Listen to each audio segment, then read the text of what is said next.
He knows that going through this market position exposes him to a ton of different angles, so he just gambles his ult, sees that no one's there, and just sticks it. Smokes the bomb, and also make them, push the smoke. Re-smokes, taps, and wins the round. Really well played. Clutch.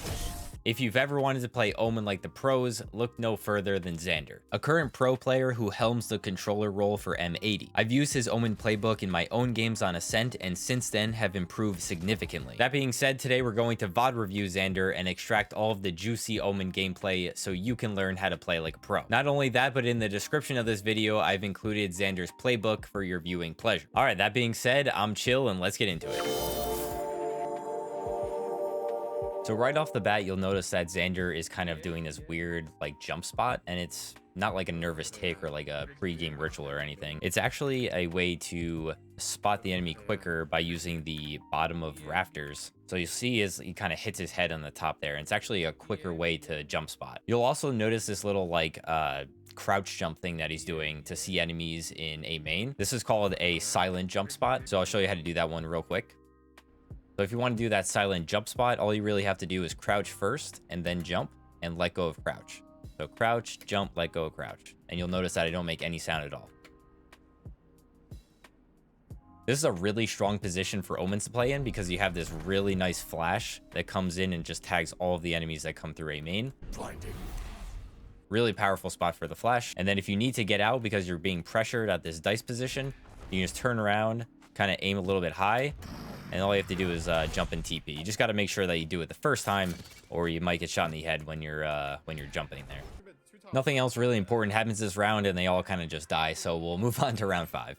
So a lot of the time during the defensive rounds, Omens will play on A site to use this really strong one-way and prevent the attackers from pushing through that smoke, and actually deter them from coming this way so they can get pushed towards B. So Zander is watching this, but he knows that the smoke will most likely, force them to go towards B. So right here, you'll notice that Zander and the Chamber are also playing on A site. So the enemy knows that they're playing in this area, and they'll most likely, go towards B. So he's saying we should probably rotate towards B. Spike down mid. Should rotate. I know we're both there.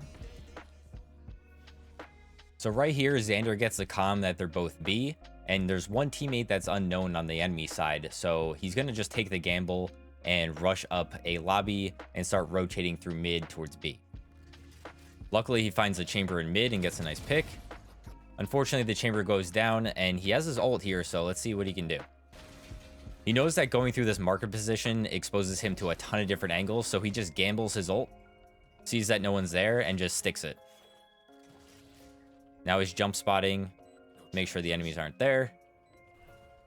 Smokes the bomb to isolate the 1v1s. And also make them, push the smoke. Re-smokes, taps. Not really sure what Sage was doing there, but he gets the 2v1 and wins the round.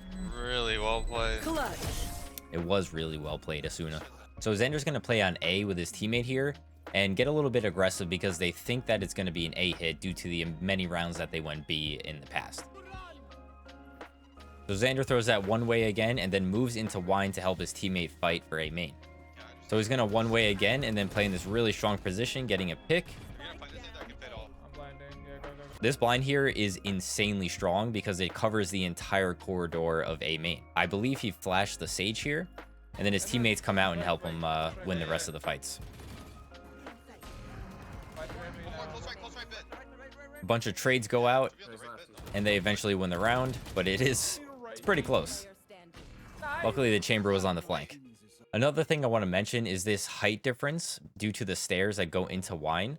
It actually will throw off the crosshair placement of the enemy teams pushing in, especially since the Raze is pushed up further. They have to fight the Raze at normal head level, and then they'll have to aim down and try to hit Zander in the head due to the elevation. So that little elevation change can actually make a pretty big difference in these gunfights. So now we'll move on to round 11, and I want to point out this really cool pro tip that Zander points out for his chatter. I'm gonna smoke phase in 16 seconds. I believe. Cover going 15.5? Drilling. It disappears at like 14. So I throw the smoke at like 16, and by the time it lands, it's like 15. And Yeah, I'm hoping they walk. Just like right now, you throw that bitch up, boom, 14, bang. You'll notice that he said that when the smoke cooldown timer reaches about 14-15 seconds, that's when you want to place the next smoke, because that's just the timing of the first smoke ending. So whenever you want to re-smoke something, that's kind of how you want to do it. You can just use the cooldown timer of the smoke and you'll get a perfect timing on the re-smoke. Fun little pro tip there. Okay, so we'll move on to the last round in the half, and you'll notice that they're on a bit of an economic advantage here. The enemy team only has, 3,500 or so on average, and, they have a full buy here. So in cases like this, I'm sure you know from your games, the enemy team is going to do something a little more aggressive or weird, or, play with close range weapons. So they'll most likely go B, which they expect. I'll walk B. I'm smoking it. So Zander smokes B main and starts rotating. So I also want you guys to pay attention to his face cam here, because it kind of reveals when he's looking at his minimap. And you'll notice that when he's rotating, he's almost exclusively looking at the minimap, because that's where all the valuable information is, right? If you're just looking at your crosshair, you're not really getting any value out of that. So in most situations, unless you're unsure of where an enemy is, you want to be looking at that minimap. So there he's looking at it. And then as soon as the teammate gets in the fight, he's back to looking at the crosshair and ready to get in a fight. Whenever a teammate is taking the first contact somewhere and you're in a safer position, you could really just look at the minimap and make sure you're getting all the information that you need. And then when your teammate sees an enemy on the minimap, it'll appear because they're visible to your teammates, and you'll actually be able to refrag your teammate off of that. So unfortunately, they lose that last round, but now let's take a look at the defense recap and go over some really good information that we got from Zander on this half. So most rounds, you'll notice that Zander was playing on A, and that's because of the strength of this one-way here, and also the strength of this blind from Dice. This position here is really good for defense, because when the enemies funnel through, so for example, if a bunch of enemies are kind of funneling through here, you'll notice that, they kind of have to come through this choke point here, and this angle is really good for just destroying everyone with this blind. So real quick, I want to show you the same thing kind of applies for Fracture here. This Dice position is very similar to the one on Ascent, and you kind of have the same effect because you have this nice narrow lane that comes up into B site, and you're playing behind this box, which is, not penetrable, right? And if you're playing Omen on Fracture, this is kind of where you want to be. This is also a good spot for controller, right? Because typically your initiator, like Sova, will play in this mid position. Maybe your duelist will play there as well. And then you have Killjoy or Cypher playing on B because of, the strength of the trips and the strength of the turret in the back here facing into B main. And you actually have this really nice one-way here, and it's a little bit different now. You used to be able to just throw Omen one-ways in the wall, but now you actually have to make sure it's a green arrow. But there's still a way to do that, and I'll show you that right now. So this VOD was actually before the Omen nerf to the one-ways in the wall. So Zander would sometimes throw this, red arrow one-way here, and it would just kind of stick to the wall, right? But they nerfed that somewhat recently. So the difference now is that you kind of have to set it on these lamps here, and you'll notice that it turns into a green arrow. So you can do it on this one, so you can do it right on this one as well. And it's kind of difficult to do during the round because it's a little bit more precise. I would probably suggest, going to this mode so that you can see exactly where it's going. And then you throw it real quick, let it sit there, and then you have, a nice one-way either from here, or you can come back onto site. And if you're playing, this ticket booth position, you can kind of get a nice, one-way smoke here. But that's kind of the idea of the one-way that's in tree.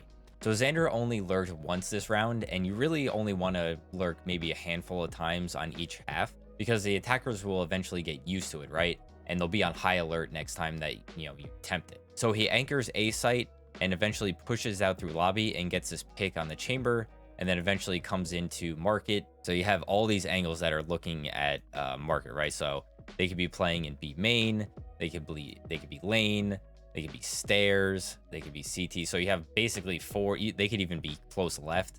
So there's like 5 different things that you have to pay attention to when you're coming through market here, right?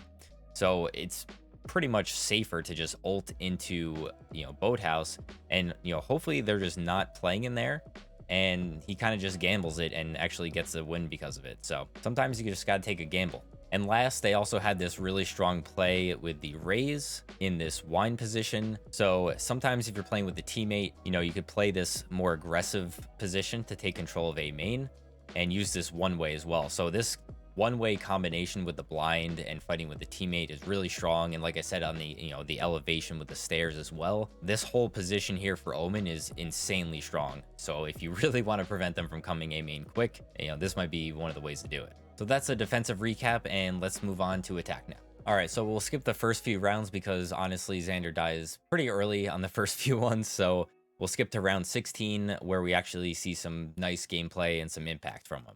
So in those earlier rounds, Zander knows that the defenders really like to take A main control and, you know, peek that A lobby position pretty quickly. So what he does is he calms with his raise here and decides to flash early from the spawn barrier right into the defender and take space really quickly. You'll notice the raise satchels in with a prowler. He smokes that closed door position and they get the pick on the Phoenix. So if you have a jet or a raise on your team, doing something like this in the very beginning of the round is a good way to punish that player that pushes out early. So you'll notice that he actually throws this one way on the door, and yes, this does still work. This one way really works well if you're playing in the gen position. Yeah, I've been there, Reyna. Been there. So this is kind of a game sense awareness sort of thing. Zander's teammates both die there, and he knows that they both bought guns. So he's like, I'm gonna, you know, come over and pick those guns up because I have a stinger and you have a guardian. So if you can get a better gun from your teammates, then by all means you should do that. So now with these longer range guns, he's gonna try to take mid control because, you know, he has more firepower for those ranged fights. If he still had the stinger, then, you know, this would be a little bit more dangerous. Unfortunately, they lose a round, but it's a good effort. Moving on to the next one.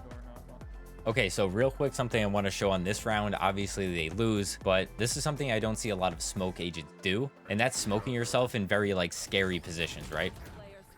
So even though he dies right here, this smoke could actually help him isolate 1v1 fights instead of having like a 50-50 fight or a 25-75 fight. You actually put yourself at a little bit better advantage by just throwing a smoke anywhere and using it to help yourself a bit. He also had a stinger, obviously in close range is really strong, so playing in that smoke wouldn't actually be the worst idea. He could kill an enemy, maybe pick up a gun, and then he's back in the fight. So this round's actually pretty crazy. He actually uses Omen here to go for a huge lurk play. And it's obviously, you know, very unexpected since he goes all the way to B side, right?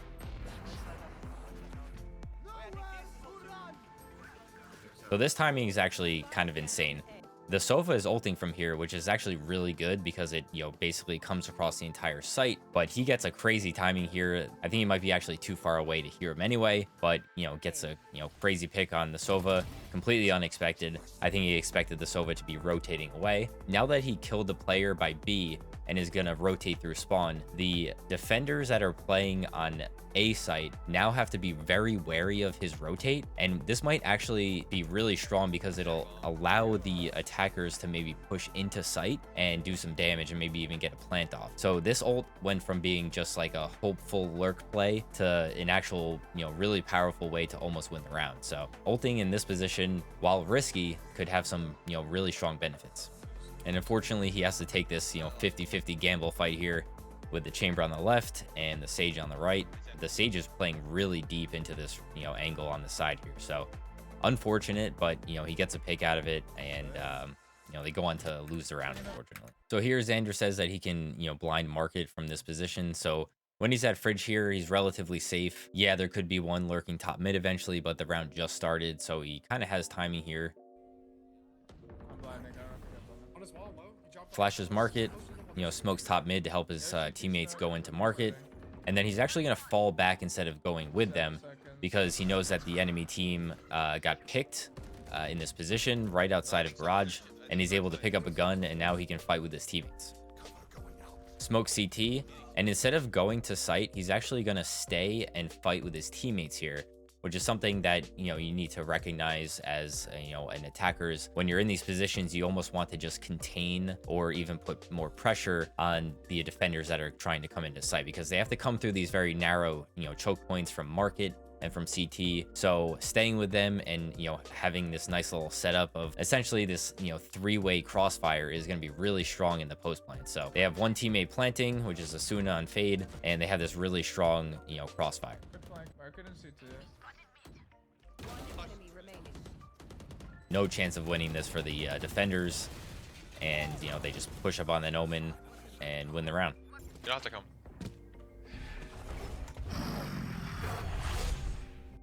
So this play is pretty cool. He first jump spots for the enemy playing in A, and then he teleports from that spot back towards the front side of A lobby to rotate with his teammates. The reason that he's teleporting here is to one, rotate quicker with his teammates, you know, make sure he's in position. And the other reason is that he wants the enemies to think that he teleported across the orb and is playing in like a sneaky rat position. So he's trying to make them think that he's still in this position, in order for them not to push out and start flanking. So now he's being extra careful that an enemy didn't push up yet. Yeah, I'm gonna blind guard. Alright, let's go.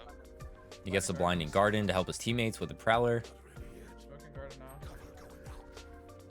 And now he's being extra careful that there's an enemy, and then he sees the one in spawn in wine. Could be close. Jump spots the enemy on sight to help his teammates locate them. Gets a couple of picks from the fade. And the round is essentially won just like that. I can't really clear Catus fade. Yeah, I'll smoke gold. I'll smoke gold. So they start defaulting towards A to make the defenders rotate in order to eventually, you know, regroup at B and then, you know, hit that site. Come here. I have CT smoke, no Marcus smoke. Okay, blinding Go, market. take that, take this. You don't have to use ult. Side's clear. So right here is another good example of, you know, when you only have certain utility, you got to use what you can to your advantage. So he smokes CT and then blinds market to make the defender unswing or unpeak from the door there and allow his teammates to go in. So the blind is essentially taking the role or performing the same function as the smoke here, and, you know, forcing that peak to not happen. So his teammates can kind of push in, maybe close the door now. And, you know, when you only have one smoke and a blind, that's, you know, that's what you got to do. Ultim, go. Free kill lane. All right. That's the end of the VOD. Let's move into the attack recap now. Okay, so there's a little bit more going on here. There's a lot of flashes, but I wanted to show you exactly kind of how he uses his smokes, his flashes, positioning. So most of the time he's going to hold this A lobby or A main position and just make sure that there's no lurkers that are coming out from A site and, you know, attacking in the top mid position. So if you don't have presence there on attack, then it's very easy for the defenders to kind of just rotate out the top mid, get a couple picks in mid, because taking mid control is really important on this map. So if you can get a, you know, a lurk as a defender and get a couple picks in mid, then that's, you know, that's huge. And it's pretty easy to unswing after getting a pick and return back to A main. So a good default smoke that you'll see from Zander here is this one that kind of covers that rafters, or if you want to call it cubby position. And this is a very common angle that defenders will peek here. Very advantageous for them because they have that early line of sight into tiles. So they want to take mid control from tiles. So blocking off this position with a smoke will allow them to kind of move into mid and fight into bottom mid here, or, you know, eventually rotate into tree into A. So this smoke is very helpful and should be your basically your go-to default smoke on attack. We also saw this smoke in bottom mid here, and this will allow the attackers to kind of move through bottom mid into pizza. And then we also saw him flash a few times from different positions to help his teammate take over market and eventually flood onto B. So all these different flashes over here kind of just helps the team, you know, attack these different positions leading into sight. This first one we saw is really good when you have a raise paired with it. You can double satchel as a raise into that early defender peeker with this flash that kind of comes across and just takes out this entire space. So they're forced to kind of unswing from this, and it does take a little while to fall back. So if you have a jet or a raise on your team, this can be a really powerful combination with the movement ability. Sometimes you can teleport from a lobby into into this, you know, little cubby position and avoid that line of sight from the Phoenix here. So great flash or blind that you can use will cover this tree position, this door position, and go right through Gen and cover all of back left sight, which is a pretty common spot for the defenders to play. So for post plant, this one-way smoke is essentially a second door, if you want to think about it that way. You can normal smoke it as well if you don't really have time for that one way. This smoke also helps the attackers if they're coming through this mid position. So smoking here is, you know, very strong too, and can help the attackers really take control of tree and move into sight through this direction. And then of course we also have these default smokes in CT, and we also have the smoke in market. And, you know, like I said before, this blind right here is really strong to help push off the market players, especially if you don't have a smoke and you can only put a smoke in CT. If you have one smoke and you have a blind, probably best to put it in CT. Because that line of sight is, you know, very dangerous for the attackers coming in, and your blind is not going to be able to reach the CT position, right? So if you can take out almost half or 3/4 even of this market position and push those defenders out, that's kind of the combination that you want to go with to help your team get onto B site. And that's going to be it for this one. Like I said, I'll put the playbook in the description of the video so you have access to them whenever you need. If you enjoyed the video, drop a like and let me know in the comments what you want to see next. Subscribe for more guides like this one and check out this video next. Thank you guys for watching, and I'll see you in the next one. Peace.